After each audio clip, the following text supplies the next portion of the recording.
ETF index mutual funds నేర్చుకుని stock మార్కెట్లో రాణించాలనుకుంటున్నారా? వెంటనే ఈ నెంబర్కి కాల్ చేయండి. Hi viewers, India's largest digital media network Suman టీవీకి స్వాగతం. ప్రస్తుతం మనతో ఉన్నారు motivational speaker and advocate Ushasri.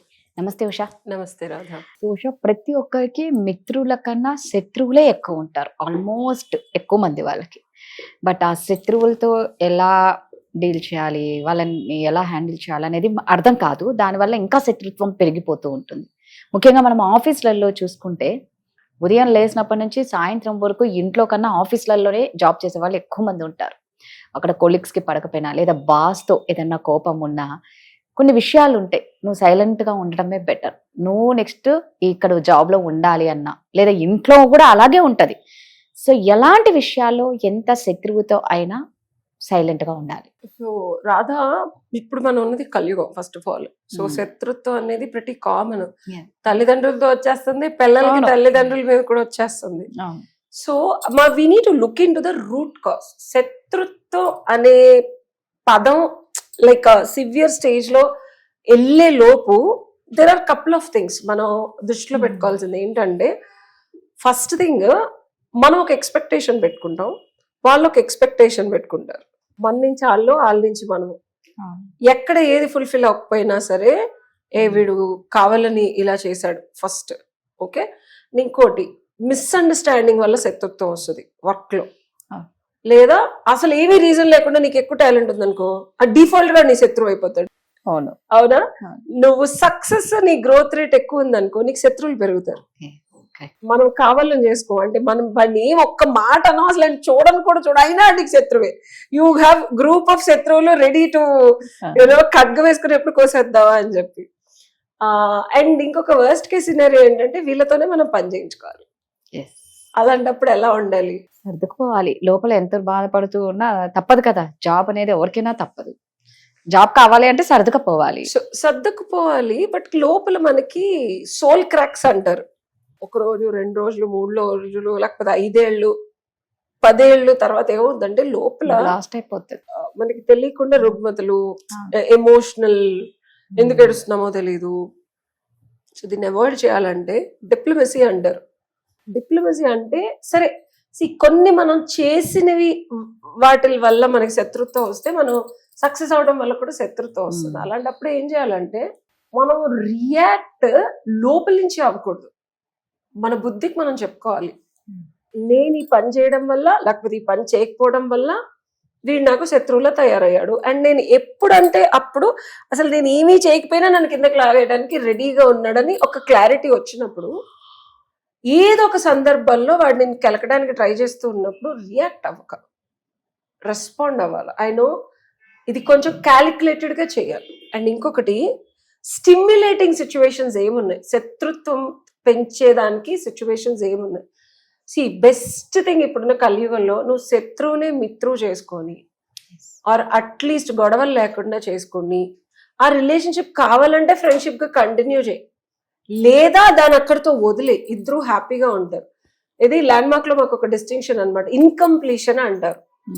అప్పుడు ఒక మనిషితో ఇన్కంప్లీట్, అది ఏదన్నా నువ్వు ఏ పని చేసినా చేయకపోయినా వాడు నీ వల్ల బాధపడ్డాడో, ఇబ్బంది పడ్డాడో, అసూయ పడ్డాడో, అసహనంగా ఫీల్ అయ్యాడో నీకు తెలుస్తూ ఉంటుంది.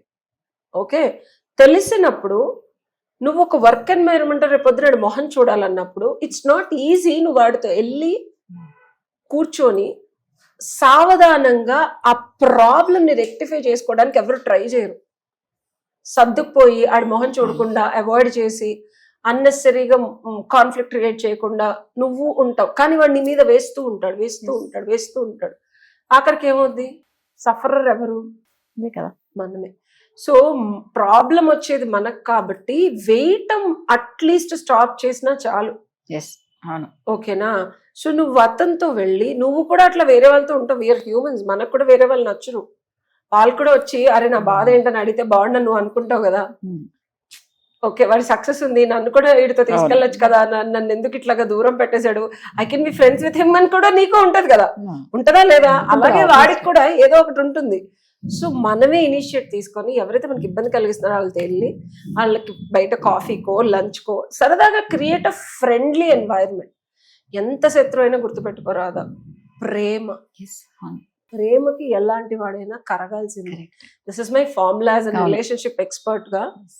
ఎలాంటి రిలేషన్షిప్ అయినా సరే నీ సొంత అంటే నిన్ను కత్తితో పొడిసేయడానికి వచ్చినోడి మీద కూడా నువ్వు వాడికి ప్రేమగా అరే అన్నం తిన్నావా, లేకపోతే నీకేమో 10 లక్షలు అవసరం ఉందా, లేకపోతే 1 కోటి రూపాయలు, నేను ఏం చేయగలను, నీకు ఏ విధంగా సాయం చేయగలను, నువ్వు నోరు తెరిచి లోపల నుంచి రావాలి.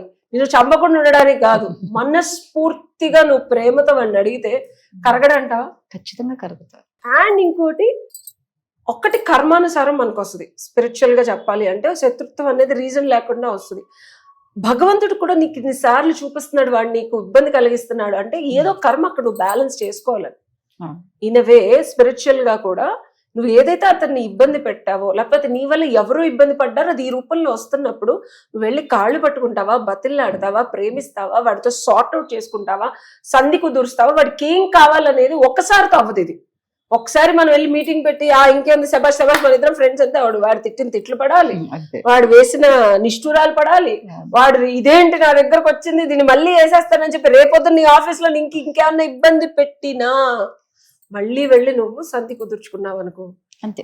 ఎలాంటి శత్రువైనా సరే మనం ఎప్పుడు ఒకళ్ళు మన కాళ్ళ దగ్గరికి రావాలి, లేకపోతే మనం ఏదో అథారిటీగా ఉండాలి అనుకోకూడదు. నలుగురిలో నారాయణ లాగా మనం భక్తికి కావాల్సిన జాబ్ ఏదో ఒకటి సస్యశ్యామలంగా అందరూ చుట్టుపక్కల వాళ్ళతో ప్రశాంతంగా జరిగితే that would the best life. అవును, ఓకేనా? సో నేను నా ఎక్స్ హస్బెండ్ కానీ, నా ఎక్స్ పార్ట్నర్స్ కానీ, బిజినెస్ పార్ట్నర్స్, కంపానియన్స్, ఎవరికైనా నేను అడిగి డబ్బులు వదిలేసి మీ చావు మీరు చావండి. అందరూ అంటారు కేసులు వేయచ్చు కదా, ఇంత నష్టపోయావు. మహాప్రభో మీరు సుఖంగా ఉన్నారు కదా, నన్ను మోసం చేసి ఉండండి, సుఖంగా ఉండండి, సుఖినో భవంతు. స్పిరిచువల్ గా చెప్పాలి అంటే కర్మ కూడా తీసేసి, మా గురుగారు ఎవరన్నా మనకి ఇబ్బంది పెడుతున్నారు, లేకపోతే మనల్ని టార్చర్ పెడుతున్నారు, మనల్ని నేలకి మట్టి కరిపించేస్తున్నారు అంటే సేమ్ వాళ్ళతో ఒకటి ల్యాండ్ మార్క్ చేశాను, అండ్ ఇంకోటి కర్మ సిద్ధాంతం, అండ్ 3వ లెవెల్ ఐ మెడిటేట్ అన్నమాట. ధ్యానం చేస్తాను నేను. నాకు కానీ, ఇతనికి కానీ, ఇప్పుడు కానీ, ఫ్యూచర్ లో కానీ ఎప్పుడు ఎలాంటి సంఘర్షణ రాకుండా సుఖంగా సంతోషంగా ఉండేలాగా చేయమని చెప్పి ఒక 1 hour మెడిటేషన్ చేసిన తర్వాత ఆ ధ్యాన శక్తిని ఇద్దరి మీద అది we can spread that energy అనమాట. సో తన మనసు మాకు ఒక ఎఫర్మేషన్, తన మనసు శత్రువులు ఎవరన్నా ఉంటే వాళ్ళ మనసు మన మనసు మారి సఖ్యత కూడా కుదరాలని సుఖినో భవంతు అని చెప్తాం. సో శత్రువుని కూడా సుఖంగా ఉండమని దీవించడం అనమాట. అది 3rd లేయర్ అనమాట నేను చేసేది. అలా చాలా మంది అంటే 1-2 సంవత్సరాల్లో మారకపోయినా 4-5 ఏళ్లలో విపరీతమైన ప్రాబ్లం క్రియేట్ చేసిన వాళ్ళు కూడా మనసు మారి కోవిడ్ లో నాకు 25 లక్షలు క్యాష్ తెచ్చి ఇచ్చారు. So this principles work, definite గా వర్క్ అవుతాయి. సో మనము ఎప్పుడైతే పక్కనోడు సుఖంగా ఉండాలి శత్రువైనా అని సుఖినో భవంతు అని వేదాద్రి మహర్షి గారు చెప్తారు. శత్రువైనా సరే సుఖినో భవంతు, సుఖినో భవంతు, కీప్ బ్లెస్సింగ్ దెమ్. వాళ్ళని బ్లెస్ చేస్తే వాడి ఆలోచన కూడా మారి మనకి ఆ బ్లెస్సింగ్ మనం ఆడిని పొడిసేయాలి, ఆడిని ఇచ్చేసేయాలి అంటే మనకు కూడా ఆడి బుర్రలోంచి ఆలోచన. This is sub conscious signal. So that to conclude ఏంటంటే ఫస్ట్ థింగ్ నువ్వు ఫిజికల్ గా వెళ్ళి ఆడితో మాట్లాడి బాబ్ అని కంక్లూడ్ చేయి. ఈజీ కాదు, ఒక మీటింగ్ తో అవ్వదు, 2, 3, 4. కర్మానుసారం అసలు నువ్వు ఎందుకు ఇది రిపీటెడ్, ఒకళ్ళు కాదు 2 కాదు, ఏ ఆఫీస్ మారినా ఇదే ప్రాబ్లం వస్తుందంటే ప్యాటర్న్ ఏంటి, ఆ ప్యాటర్న్ లో నువ్వేం చేంజ్ చేయాలి, ఏది నీ బిహేవియర్ నుంచి ఎదుటోళ్ళలో ఆ శత్రుత్వం ట్రిగ్గర్ చేస్తుంది నువ్వు మార్చుకో. ఒకటి పక్కనాన్ని మార్చడానికి నీ శాయశక్తులు 2 నీలో ఏం లోపు ఉందో నువ్వు మార్చుకో. 3 ఈ రెండింటి కన్నా బియాండ్ స్పిరిచువల్ గా ధ్యానం చేసావు, ఏదన్నా భగవంతుడి దగ్గరికి వెళ్ళి వాడి మనసు నా మనసు మారి సుఖంగా ఉండాలి, శత్రుత్వం పోవాలి. These are the 3 solutions. Super. So ఈ 3 సొల్యూషన్స్ చెప్పేసింది కాబట్టి ఉష, ఎవరికైనా ఇలాంటి శత్రుత్వాలు ఉన్నాయి అంటే ఖచ్చితంగా చెప్పేసింది కదా, ఫాలో అవ్వండి. Thank you.